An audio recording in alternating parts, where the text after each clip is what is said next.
What if I told you your brain isn't trying to make you happy, it's trying to keep you alive? And those aren't always the same thing. Your brain's first job isn't happiness. People think the brain exists to make us successful. It doesn't. From an evolutionary perspective, its primary job is to keep you alive long enough to reproduce and survive.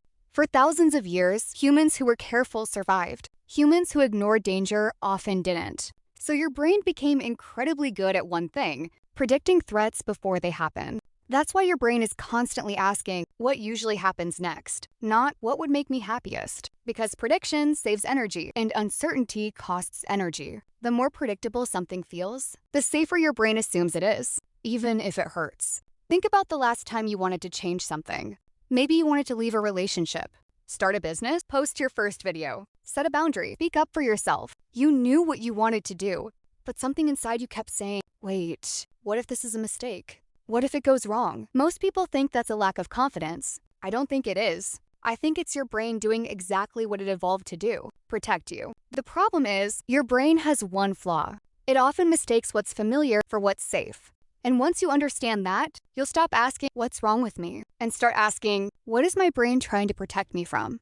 Why change feels uncomfortable? Think about learning to drive. The first lesson feels terrifying.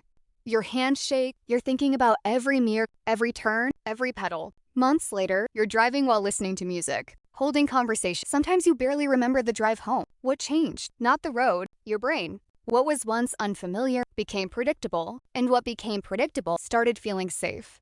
Now apply that to your life. Posting online, starting a business, leaving a toxic relationship, moving to another city, speaking in front of people. None of those things are physically dangerous, but they're unpredictable. So your brain treats them with caution, not because they're bad, because they're new. Why familiar pain feels safer. This is the part nobody talks about. People don't always stay because they're happy. Sometimes they stay because they're familiar. That's why people stay in relationships that hurt them, stay in jobs they hate, keep people-pleasing, keep overthinking, keep avoiding opportunities. So it whispers, just stay here, even when here is hurting you. Your brain builds highways. This happens because of something incredible called neuroplasticity.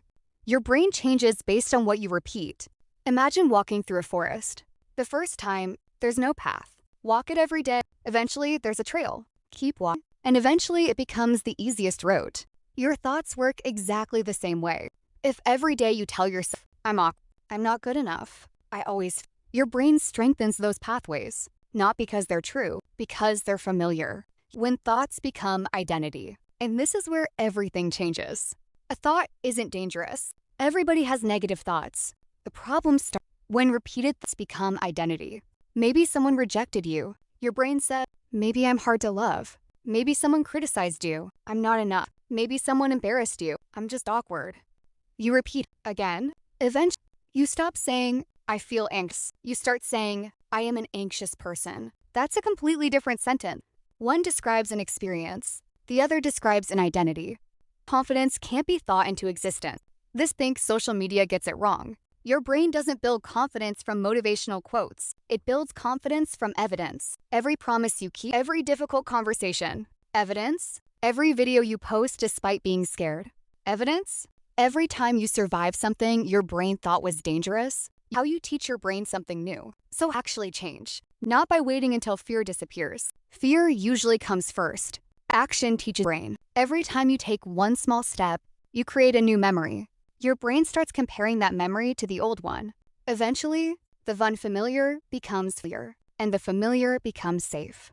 That's how change actually happens, not one experience at a time. Here's what I want you to remember.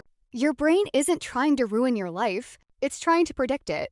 The problem is, it predicts your future using your past. So if your past taught your brain that staying quiet kept you safe, it'll keep telling you to stay quiet.